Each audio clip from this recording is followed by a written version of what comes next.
Pontevedra cuna de Colón. Demostración gráfica documentada, en 2 partes.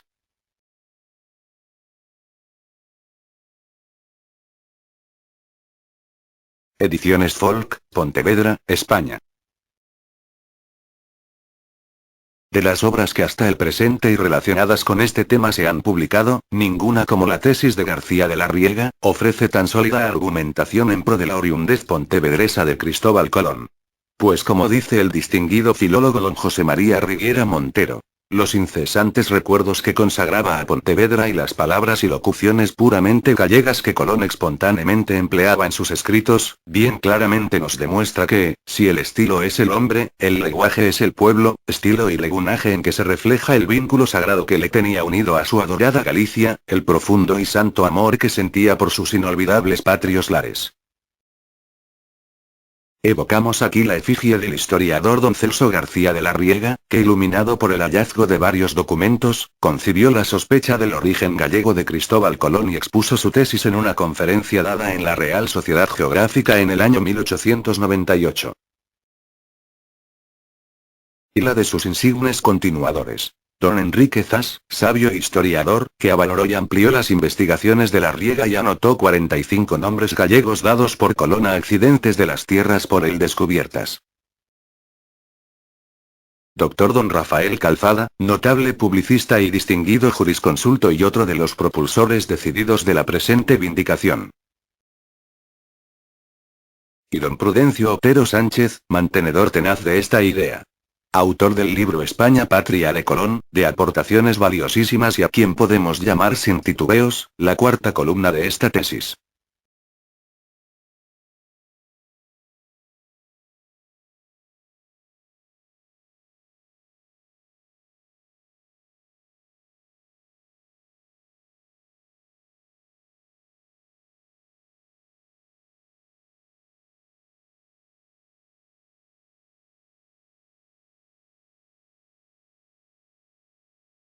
Allí entre los vestigios, existe un crucero.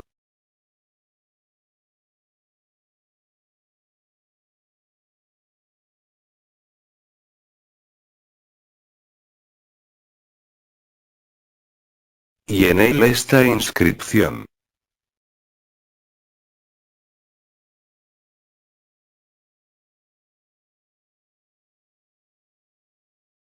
Como asimismo en Santa María la Mayor, de Pontevedra, encontramos esta otra inscripción. Os do cerco. De Joan Neto y de Joan de Colón feceron esta capela.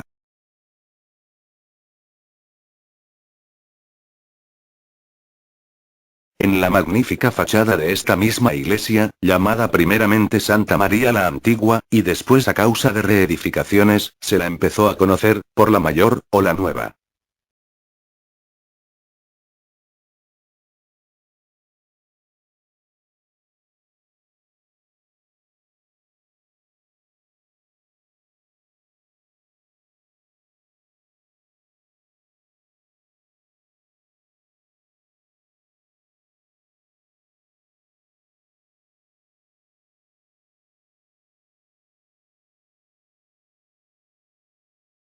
Algunos defensores de esta tesis, creen ver la efigie de Cristóbal Colón en uno de los bustos que aparecen en la parte superior de la portada. Aunque es evidente que el almirante ha tenido especial empeño en dejar en duda su origen y patria, como lo demuestra su hijo Fernando, no por eso dejó de poner los jalones para que andando el tiempo se aclarase el misterio. Que su linaje verdadero era de los de Colón, y que se buscase por cualquier cabo del mundo. Ya en Pontevedra en la época del descubrimiento de América, existía el apellido del linaje verdadero de Colón. He aquí algunas pruebas entre las muchas halladas hoy. Escritura de 13 de octubre de 1519, de un foro hecho de la heredad de El Andurique, en San Salvador de Polló, por el monasterio de San Juan de Polló a favor de Juan de Colón y Constanza de Colón, vecinos del arrabal de Pontevedra.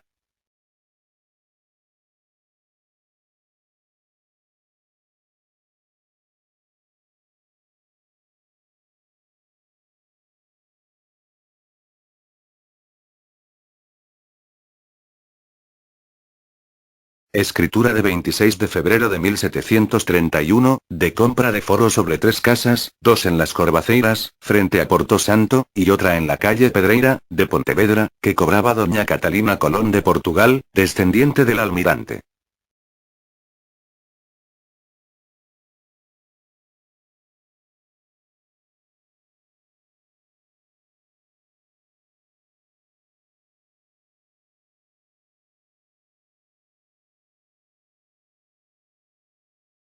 Escritura otorgada en 21 de septiembre de 1529 ante el notario Alonso García de Sisto, en que rinde cuentas de la obra de la iglesia de Santa María, Juan de Colón.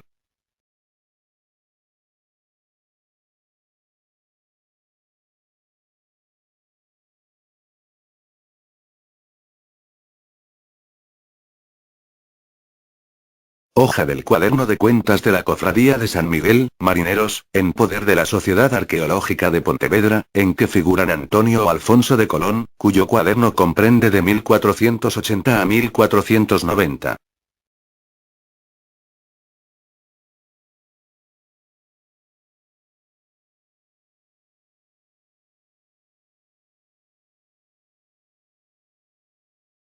Y otras que se refieren a un Domingo de Colón llamado, el Viejo, que figura en una escritura de compra de casa y terreno. Este documento lleva fecha 24 de septiembre de 1435. Un Domingo de Colón, llamado el Mozo, padre del almirante, a que se hace alusión en un contrato y aunque la fecha no se conoce claramente, se supone entre 1446 y 1456. Una Blanca de Colón, cuyo nombre se halló en un minutario, el documento lleva fecha de enero de 1434. Una María de Colón, fecha 1434. Un Antonio Alfonso de Colón, patrono maestre de un barco. Un Cristóbal de Colón, octubre de 1496. Un Juan de Colón, octubre de 1518. Y el último, y por demás interesante, se halla en poder del prestigioso abogado don Luis Gorostola Prado. Y que se refiere a la heredad del excelentísimo señor duque de Veragua, descendiente directo de Colón como todos saben. Dice textualmente la escritura. Vende la finca llamada Puntada y el derecho a percibir las rentas que en dicha casa se cobran y le pertenecen al excelentísimo señor duque de Veragua por herencia de sus finados padres. Y nos preguntamos, ¿no es demasiada casualidad que esta herencia se refiera precisamente al lugar donde la tradición nos cuenta nació el descubridor de las Américas? Admitida la existencia del apellido de Colón en Galicia en la época del descubrimiento de América, veamos la carta geográfica de Fontán, que es la más antigua de Galicia y que demuestra de una manera gráfica, que la verdadera partida de nacimiento la dejó hecha él mismo con los distintos nombres con que bautizó los lugares que iba descubriendo.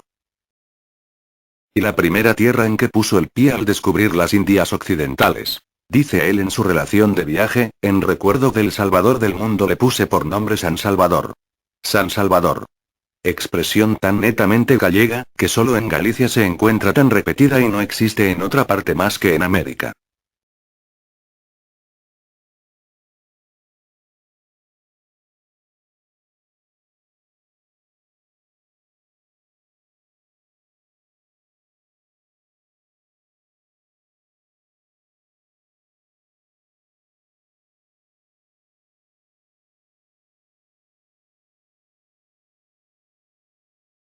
Y cuando encontró una ensenada parecida a la de Porto Santo, le puso este nombre.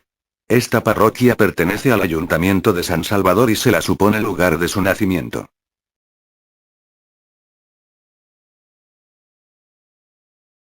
Porto Santo.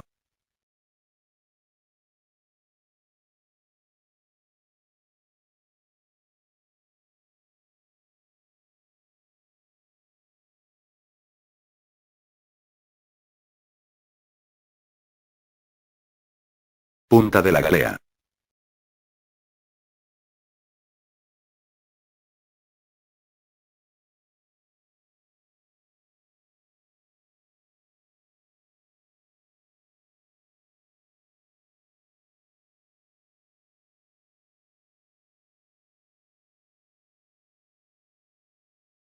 Punta Lanzada.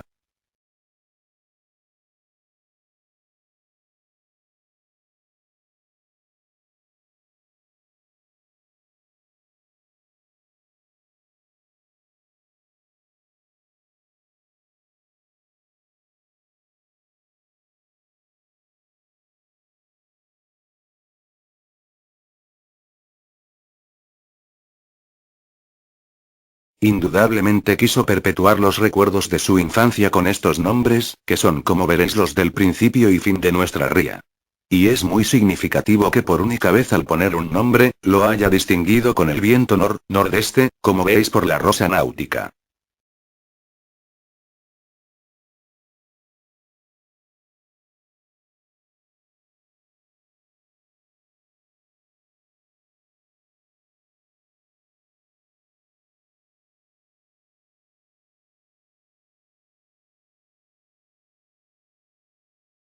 Y como si esto no fuera bastante, denominó Punta Peña Blanca a una saliente de la Trinidad, y en nuestra ría la tenemos repetida.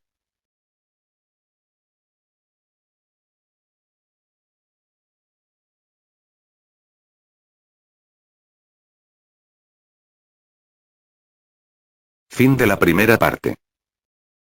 Pontevedra cuna de Colón.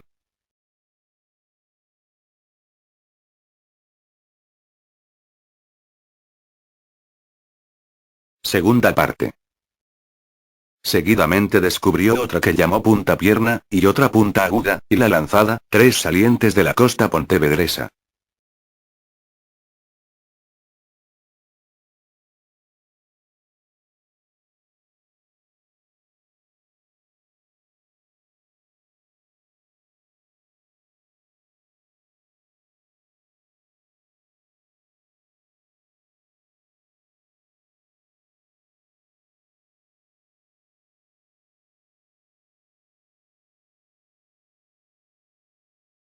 Con la particularidad, de que en este sitio aún se conservan restos de una torre fenicia, recordada por Colón al dar su nombre a un accidente de las tierras americanas.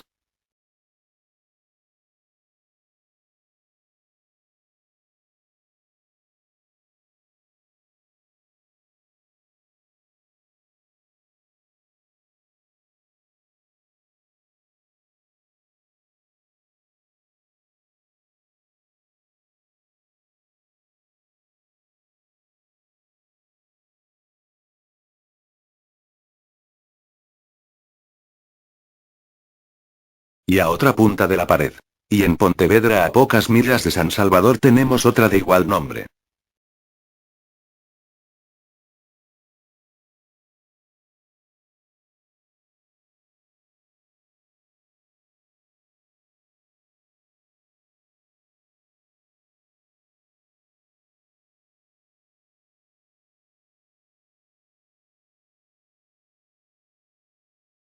Enfrente, formando un extremo de la barra pontevedresa, tenemos una punta Placeres, con cuyo nombre bautizó un saliente de la Española.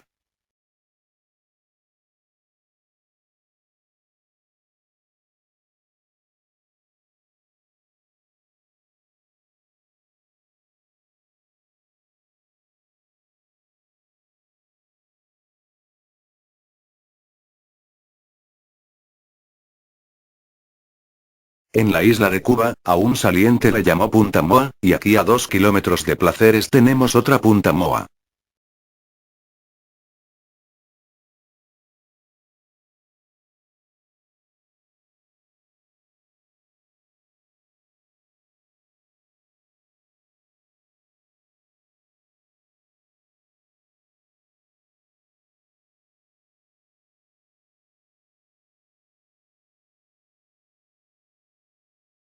A tres farallones los denominó tres hermanos, tal como aquí existen a la entrada del puerto.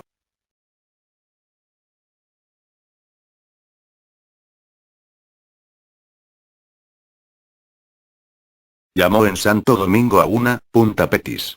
Nombre que lleva a otra punta de esta ría.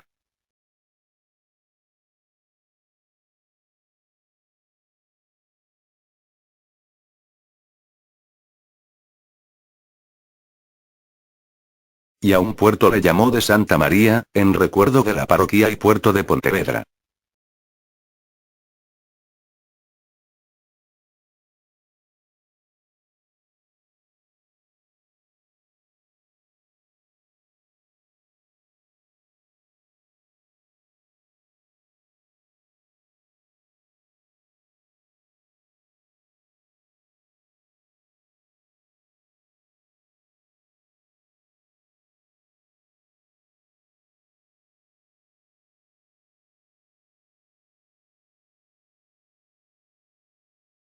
Y no satisfecho aún de tanta consagración a una hermosa ensenada que por su amplitud tituló Mar, la denominó de Santo Tomé, nombre que lleva a otra extensa ensenada que merece los honores, de Mar, sita en la costa pontevedresa, con la coincidencia que, Santo Tomé era el santo de advocación de la gente maleante de Galicia.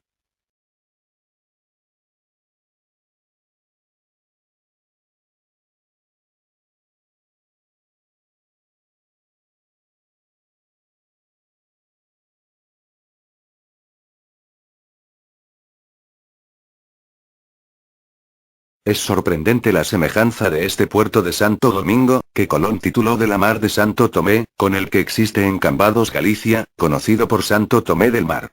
No es solo la consagración sino el denominativo, lo que ofrece singular semejanza.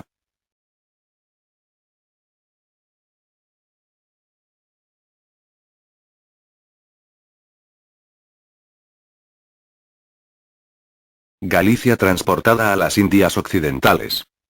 Curiosa demostración de que el almirante solo hacía uso de denominativos gallegos para los bautizos de su glorioso descubrimiento.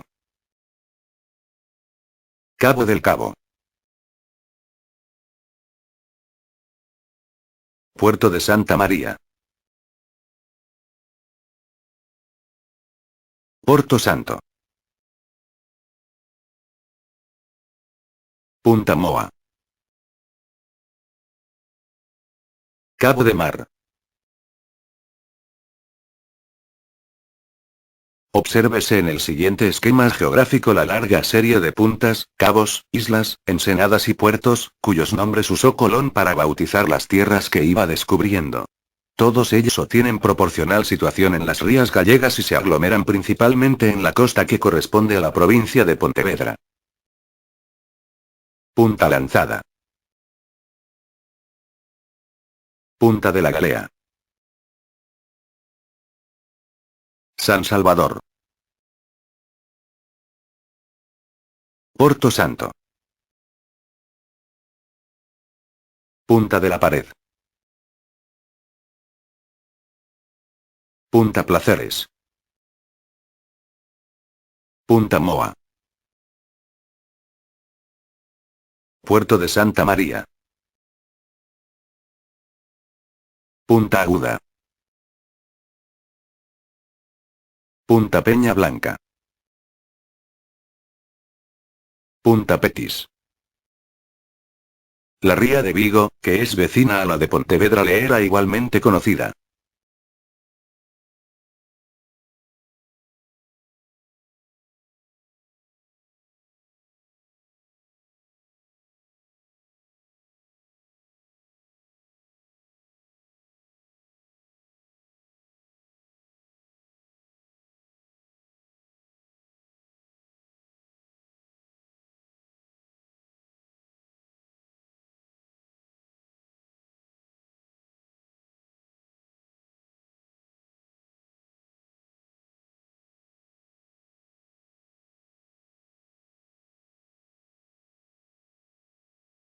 Y así vemos que a un cabo de su interior, llamado del Con, lo aplica a otro cabo de la isla de Jamaica.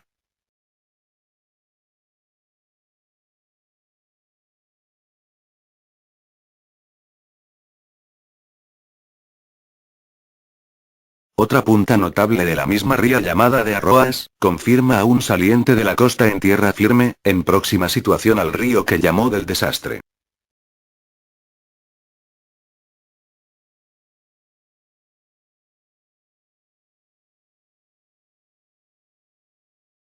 Estas dos denominaciones son galleguísimas y no admiten ni aún la posibilidad de las coincidencias.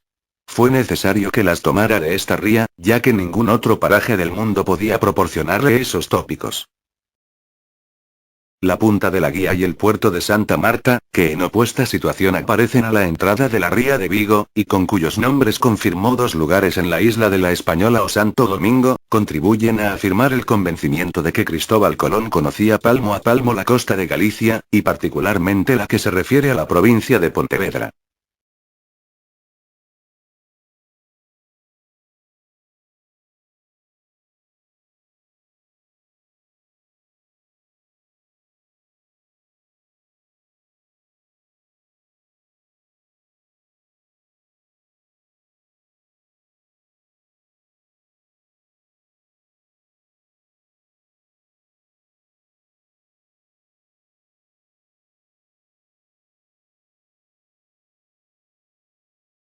Es pues innegable, que el almirante reproducía en las Indias multitud de lugares que le eran a él sumamente conocidos, pues no de otra manera se concibe que pasen de 45 los lugares comunes.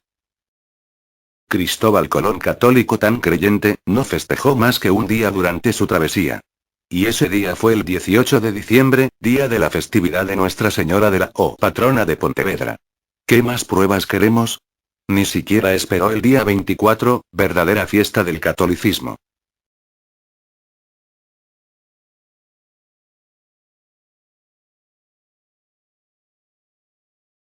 Iglesia parroquial de San Bartolomé, donde se celebra desde tiempo inmemorial la fiesta de la patrona de Pontevedra. Nuestra Señora de la y donde se halla la capilla de su propia advocación.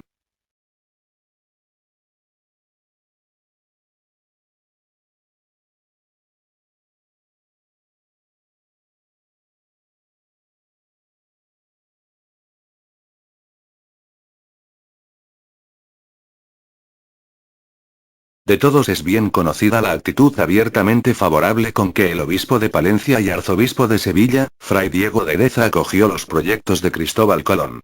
Y es por eso que dice el almirante, que desde que vino a Castilla le había favorecido aquel prelado y deseado su honra, y que él era la causa que sus altezas tuvieran las Indias.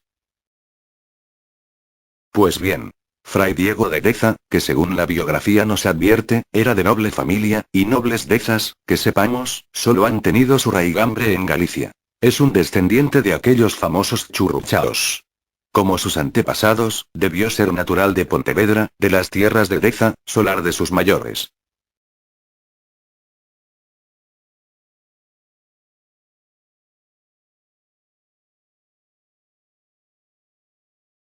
Y de muy corta edad comenzó sus estudios en el monasterio de San Juan de Polló, lugar inmediato a San Salvador, donde se supone nació Colón, que también debió concurrir a aquel centro, donde se enseñaba latinidad. Por lo que es más cierto que el conocimiento de ambos, databa de una fecha no anterior al año 1450, época esta en que ya aparecen en los documentos pontevedreses un domingo de Colón, sin duda padre de Cristóbal. Monasterio de San Juan de Polló, donde es muy probable se educase Colón y allí tratase al padre Deza, que lo defendió en la Asamblea de Salamanca y presentó a los reyes católicos y con el cual unía a Colón una antigua amistad fraterna según dijo el almirante en una carta a su hijo don Diego.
Y como resumen.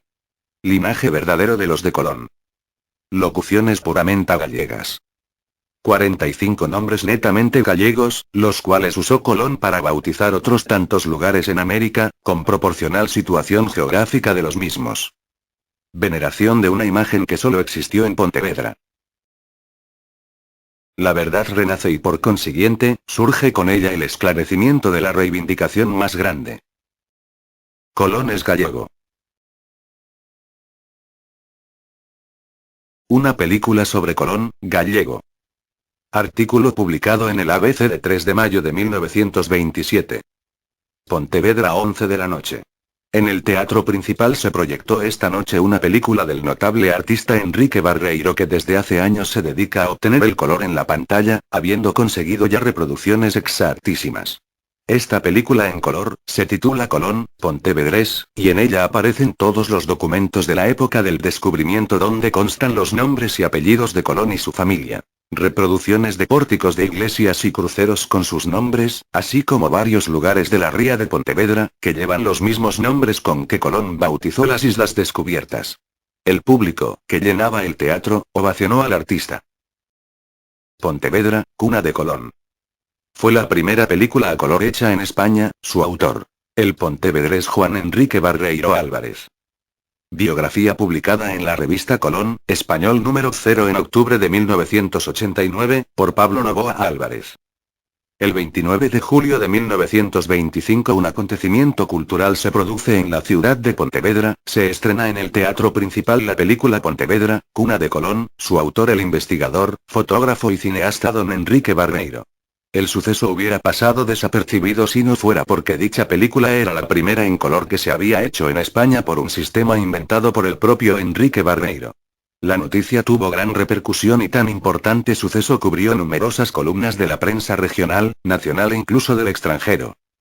Nace J. Enrique Barreiro Vázquez en 1899, hijo del famoso fotógrafo Ramón Barreiro Barcala, el cual alcanzó gran renombre en México.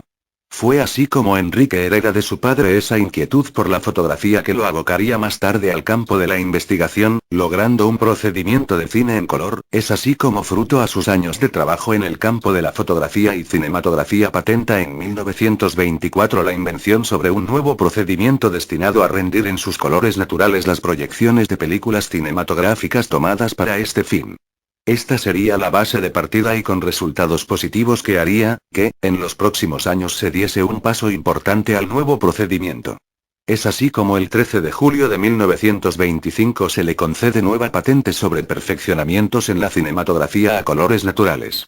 En mayo de 1927 se adiciona la patente original por mejoras introducidas en el objeto principal de dicha patente. El 29 de julio de 1925 se hacen públicas pruebas del procedimiento a color en el Teatro Principal de Pontevedra mediante la proyección de documentales en color filmados en Monte Porreiro y el río Leves. Al día siguiente salía para Bilbao y París al objeto de mostrar y someter a la crítica el procedimiento, sin embargo y después de un segundo viaje a la ciudad luz su procedimiento es aprobado por unos y criticado por otros científicos, mas no obstante se le ofrece comprar la patente. Animado por el procedimiento preparó ya no ensayos, sino, un cortometraje a color de un tema tan trascendental como es la sostenida hipótesis de la cuna pontevedresa de Cristóbal Colón. Ultimada la película de prueba el señor Barreiro concede una entrevista al periodista Manuel Rivas Villanueva, que, en abril de 1927 y en el diario El Pueblo Gallego haría un resumen en 2 breves capítulos del procedimiento de cine en color hasta la fecha y su trascendencia. Esta película de relevancia histórica, científica y pionera del cine en color tuvo una acogida y eco impresionante desde el Diario de Pontevedra, El Ideal Gallego, Faro de Vigo, Vida Gallega, al Noticiario Universal, ABC, La Vanguardia y difundida al otro lado del Atlántico por El Mundo Español de Santiago de Chile y Céltiga de Buenos Aires, entre otros. En 1928 patenta la película Sensible Vitrón, para producir cinematografía en semicolor. La acogida que mediante la proyección del Colón pontevedrés compensan los sinsabores y el esfuerzo realizado, impulsando al inventor a perfeccionar el sistema de color, aunque para ello y para poder pasar de su sistema de vitromía de color a la tricomía por yuxtaposición, que sería el procedimiento último, tuviera que crear un sistema óptico de acoplación de imágenes. Es así como en junio de 1932 patenta un nuevo sistema óptico para producir simultáneamente, 2, 3 o más imágenes idénticas sobre un solo plano focal y con un solo eje óptico. En marzo de 1933 la revista española de óptica hace público y divulga dicho sistema. Alternando con su labor de investigador constituye en 1931 la revista cinematográfica bajo la denominación Folk y de la misma época es la creación de una editora del noticiario gallego, esta última de corta duración pues vendría el largo paréntesis de la contienda civil. Finalizada la guerra Enrique Barreiro sigue la investigación incorporando al sistema de tricomía e intenta en 1939 presentarlo bajo el nombre de bacromía, al ser rechazado el mismo sigue perfeccionando su sistema de color siendo así como el 6 de julio de 1943 patenta el yuxtacolor, un procedimiento para la obtención simultánea de varias imágenes cinematográficas seleccionadas, sobre una sola imagen común y absolutamente acromática. Después de varios años de dificultades económicas, falta de material, etc., se cursa en marzo de 1947 petición al amparo de la Orden Ministerial de Industria y Comercio de 2 de noviembre de 1941 de crédito cinematográfico como forma protectora de la cinematografía nacional al procedimiento español de cinematografía en colores naturales por el sistema de yuxtacolor de Enrique Barreiro Vázquez.